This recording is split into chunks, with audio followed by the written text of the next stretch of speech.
Hello students, ચાલો આજે આપણે શીખવાના છીએ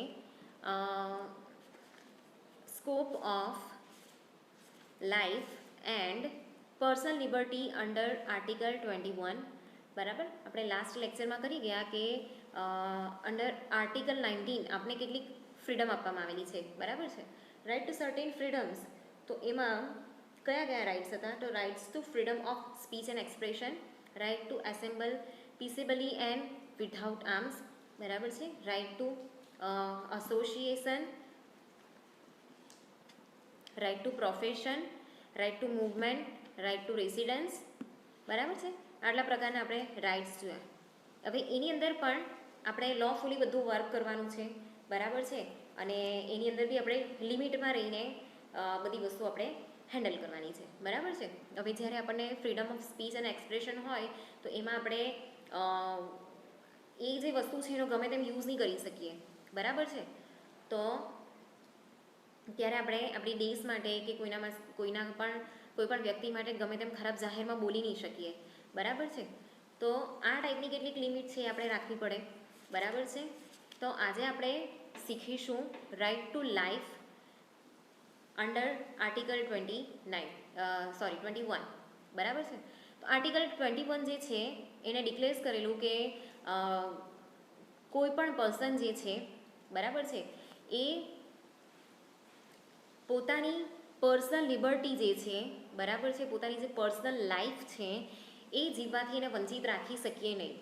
બરાબર, આ વસ્તુ મેં આર્ટિકલ 19ની અંદર પણ ડિસ્કસ કરેલું હતું કે કોઈ પણ વ્યક્તિને આપણે જો કોઈ જગ્યાએ પૂરી રાખીએ, બરાબર છે, કે પછી કોઈ એવી ટ્રાઇબ છે કે કોઈ એવી કોઈ કમ્યુનિટી છે કે જેને આપણે જે લાઈફ જીવવું છે, બરાબર છે, એનાથી આપણે દૂર રાખીએ તો એ ગુનાને પાત્ર બને છે. આપણે એવું કરી શકીએ નહીં. બરાબર છે, તો એના માટે જ આ રાઇટ જે છે બનાવવામાં આવેલો છે, આ જે આર્ટિકલ છે એ બનાવવામાં આવેલો છે. બરાબર છે, જેની અંદર કોઈ પણ વ્યક્તિ એનાથી જે લાઈફ છે જીવવાથી અને પર્સનલ લિબર્ટી છે એનાથી એ છૂટો નહીં રહી જાય. બરાબર છે, એટલે બધાને જ લાઈફ જીવવાનો હક છે. હવે અહીંયા બીજી વસ્તુ કઈ છે કે અહીંયા જે નોન હ્યુમન છે કે નોન હ્યુમન છે બધાને લાઈફ જીવવાનો હક છે. બીજી વસ્તુ, એ ઇન્ડિયાનો સિટીઝન છે કે અહીંયાનો સિટીઝન નથી. બરાબર છે, બંનેના માટે હક સરખા છે. બરાબર છે, તો આપણે કાલે કેટલાક કેસ જોઈ ગયેલા. બરાબર છે, એક જમીનવાળો કેસ હતો. બરાબર છે, પછી એક પ્રેસવાળો કેસ હતો. ઓકે, તો આની એ વસ્તુ પણ આની અંદર આવે છે કે બધાને પોતાની પર્સનલ લિબર્ટી જે છે એ નિભાવવાનો હક છે. બરાબર છે, તો એટલા માટે આ જે વસ્તુ છે એ લાવવામાં આવેલી. હવે આપણે જોઈએ આગળ, તો તમને બધાને ખબર જ છે, આગળના લેક્ચરમાં આપણે કરી ગયા કે ઇન્ડિયન કોન્સ્ટિટ્યુશનની અંદર 22 પ્રકારના પાર્ટ્સ છે, 12 શેડ્યુલ્સ છે અને 5 એપેન્ડિક્સ છે. બરાબર છે, હવે એની અંદર પાર્ટ 3 અને 4 ઓફ ઇન્ડિયન કોન્સ્ટિટ્યુશન, બરાબર, જે 5 એપેન્ડિક્સ છે ને એના આ ભાગ છે ત્રીજો અને ચોથો. એની અંદર કહેવામાં આવ્યું છે કે ઇન્ડિયન કોન્સ્ટિટ્યુશન કઈ બે વસ્તુ સૌથી વધારે કેરી કરે છે. તો પાર્ટ 3 અને 4માંથી જે બેઝિક ફંડામેન્ટલ રાઇટ્સ છે અને ડાયરેક્ટિવ પ્રિન્સિપલ્સ છે, ડાયરેક્ટિવ પ્રિન્સિપલ્સ છે ને હું તમને આગળના લેક્ચરમાં કરાવીશ. આ જે ડાયરેક્ટિવ પ્રિન્સિપલ્સ છે, બરાબર છે, સ્ટેટ પોલિસી છે, બરાબર છે, એ બધી વસ્તુ એની સાથે આપણે કેરી કરવી પડે છે. બરાબર છે, તો જે ફંડામેન્ટલ રાઇટ્સ છે એ ફંડામેન્ટલ રાઇટ્સ તમને ઓલરેડી કીધા છે. Right to education, right to life, બરાબર છે, આ જ ફંડામેન્ટલ રાઇટ્સ જે છે એ જીવવાનો હક એટલે આર્ટિકલ 21. બરાબર, ચાલો તો એમાં આગળ જોઈએ કે જે આર્ટિકલ 21 છે એની અંદર આપણને કયા કયા પ્રકારના હક આપવામાં આવેલા છે. બરાબર છે, તો આર્ટિકલ 21 ઓફ ધ કોન્સ્ટિટ્યુશન લે down that the constitution guarantees the right to life and personal liberty to every person, citizen or alien, and sets specific provisions in which these rights are to be applied and enforced. સૌથી પહેલી વસ્તુ અહીંયા કઈ છે કે article 21ની અંદર કોન્સ્ટિટ્યુશનની અંદર આવતા જેટલા બી એવા વ્યક્તિ છે, બરાબર છે, કે જેના પર બધા ટાઈપના આ કોન્સ્ટિટ્યુશન લાગુ પડતા હોય એવા. તો સિટીઝન, દેશનો સિટીઝન, પછી એ ભલે એલિયન બી કેમ નહીં હોય, બરાબર છે, કે પછી બીજી બહારનો સિટીઝન પણ કેમ નહીં હોય, બરાબર છે, બધાને લાઈફ જીવવાનો હક છે અને પોતાની પર્સનલ લિબર્ટીનો હક છે, બરાબર છે. એના પછી આર્ટિકલ 21 બીજી કઈ વસ્તુ અહીંયા કહે છે કે article 21 guarantees the protection of life and personal liberty to every individual and states that no person shall be deprived of his life and personal liberty except according to procedure established by law. હવે અહીંયા છે ને કોઈ પણ વ્યક્તિ પોતાની life જીવવાથી ડિપ્રાઇવ્ડ એટલે વંચિત રહેવું, કોઈ પણ વ્યક્તિ પોતાની લાઈફ જીવવાથી વંચિત નહીં રહી શકે, પોતાની પર્સનલ લિબર્ટીથી વંચિત નહીં રહી શકે, બરાબર છે, એ વસ્તુનું અહીંયા ધ્યાન રાખવામાં આવેલું છે. પણ અહીંયા જે લો છે એ લોનું પણ આપણે અહીંયા પાલન કરવાનું છે, બરાબર છે.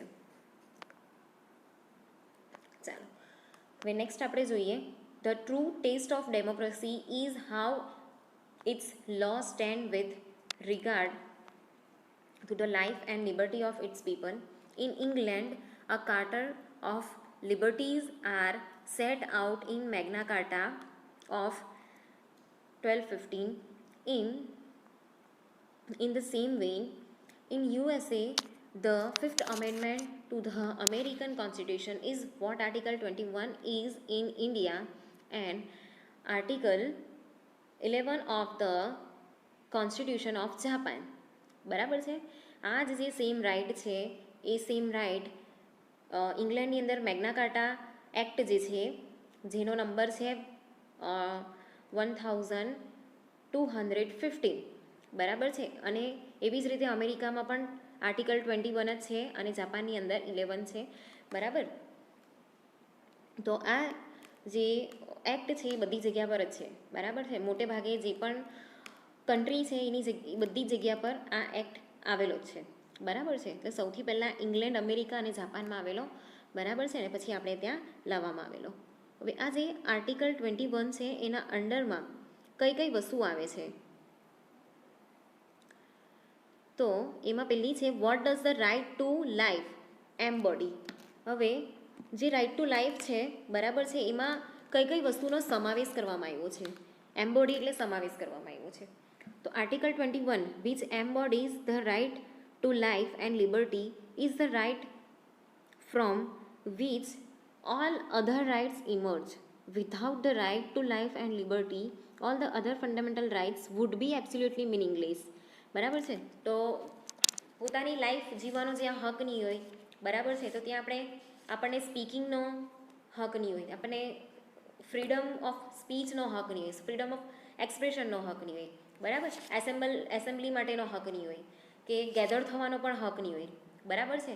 તો વિધાઉટ લાઈફ અને પર્સનલ લિબર્ટી, આ જે બધા આગળના જે રાઇટ્સ છે કે ફ્રીડમ છે, બરાબર છે, એનો તો કોઈ મિનિંગ જ નથી. ઓકે, તો ત્યારે આ વસ્તુ મિનિંગલેસ થઈ જાય છે. એટલા માટે ફ્રીડમ ઓફ લાઈફ જીવવાનો અધિકાર, બરાબર છે, અને લિબર્ટી એ તો હોવી જ જોઈએ. When we analyze the meaning and applications of Article 21, we can consider that it embodies two separate rights that in fact are inseparable and go hand in hand. These two rights are the right to life and the right to personal liberty. બરાબર છે. એટલા માટે આની અંદર બે વસ્તુનો સમાવેશ કરવામાં આવ્યો છે, રાઇટ ટુ લાઈફ અને રાઇટ ટુ પર્સનલ લિબર્ટી. ચાલો હવે ધ રાઇટ ટુ લાઈફની અંદર કઈ કઈ વસ્તુ જે છે એ સમાવેશ થાય છે એનો, બરાબર છે. તો life as mention under article 21 signifies not merely living or the physical act of breathing. It has a much more profound meaning that signifies right to live with human dignity. બરાબર છે. પછી એના પછી છે right to livelihood, right to health, right to pollution free air, right to live a quality life, right to go abroad, right to privacy, right against solitary confinement. As a human તમને proudly જીવવાનો અધિકાર છે, બરાબર છે, સારી life જીવવાનો અધિકાર છે, બધા હેલ્થ નું સોલ્યુશન મળી રહે, બરાબર. હેલ્થ રિલેટેડ કોઈ પણ ક્વેરી આવે તો એનું સોલ્યુશન મળી રહે, તો એટલા માટે જ આપણે ત્યાં હોસ્પિટલ છે, બરાબર. ગવર્મેન્ટ બી અને પ્રાઇવેટ પણ. ઓકે, તો હેલ્થને રિલેટેડ બીજી બહુ બધી ગવર્મેન્ટ તરફથી પણ ટ્રાય કરવામાં આવે છે, ચોખ્ખાઈની બાબતને બધી વસ્તુ, બરાબર છે, કે આપણે ચોખ્ખાઈ રાખવી જોઈએ. પછી પાણી જે છે એ ઉકાળીને પીવું જોઈએ ને, એ બધી વસ્તુ આપણને શીખવવામાં આવે છે. પછી પોલ્યુશન ફ્રી એર, બરાબર છે, તો એના માટે સીએનજી એન્જિન લાવવામાં આવ્યા, બરાબર છે, ગેસથી ચાલતી ગાડીઓ લાવવામાં આવી. પછી એન્જિનની અંદર સુધારો વધારો કરીને પોલ્યુશન નહીં થાય એવી ટ્રાય કરવામાં આવી, બરાબર છે. ક્વોલિટી લાઈફ જીવવા મળે એના માટેની બધી ટ્રાય કરવામાં આવે છે. અબ્રોડ આપણે જઈ શકીએ, બરાબર. પછી પ્રાઇવસીની, કોઈ પણ ગુનો કરીએ તો, કે ગુનામાં આવી જઈએ ભૂલમાં પણ, તો એની સામે લડવાની આપણે હક આપવામાં આવ્યા, બરાબર છે. Right against delayed execution, right to shelter, right against custodial death, right against public hanging, બરાબર છે. તો આ બધી વસ્તુ જે છે અહીંયા એનો સમાવેશ થાય છે, બરાબર. આ બધા ક્રાઇટેરિયા અહીંયા જે છે એ કન્સિડર કરવામાં આવેલા છે. તો બધા પાસે ઘર હોવું જોઈએ, બરાબર. પછી જ્યારે પણ કોઈની ડેથ થઈ જાય તો એના પરિવારને એની કસ્ટડી મળે, બરાબર છે. પબ્લિક હેંગિંગ, જો કોઈ બહુ ખરાબ ગુનો કરે, આપણે ત્યાં જો કે એવું બધું નથી, પણ જો કોઈ ગુનો કરે તો લોના અંડરમાં રહીને એને ફાંસીની સજા પણ મળે છે, બરાબર છે. તો આ બધી જે વસ્તુ છે એનો અહીંયા સમાવેશ કરવામાં આવેલો છે, બરાબર છે. એના પછી હવે આગળ જોઈએ આપણે article 21. In a sense is limitless in its scope as it embodies everything that a human being requires to live a quality life so that he or she can afford the opportunity to make his life better, more fruitful and secure. તો article 21 ની અંદર એ જ બધું વસ્તુ કહેવામાં આવી છે કે જે આપણી હ્યુમન નીડ્સ છે, બરાબર છે, જે આપણી પર્સનલ ફ્રીડમ છે, એ બધી વસ્તુને અહીંયા કન્સિડર કરવામાં આવેલી છે, બરાબર છે. હવે આપણે આગળ જોઈએ what is the procedure establish by law as mention in article 21. We have already analyze the part 1 of the article. આપણે આગળનો જે આર્ટિકલ જોયો, બરાબર છે, એમાં કઈ કઈ વસ્તુઓ સમાવેશ થઈ છે એ પણ આપણે જોઈ લીધી, બરાબર છે. તો એની અંદર આપણે જોઈએ તો no person shall be deprived of his life and personal liberty except according to procedure established by law, બરાબર છે. એ વસ્તુ આપણે ઓલરેડી જોઈ લીધી કે બધાને લાઈફ જીવવાનો અધિકાર છે, બરાબર, પણ લોમાં આપણે રહીને જીવવાનું છે. હવે એના પછી નેક્સ્ટ છે કે એની પ્રોસિજર કેવી રીતે છે.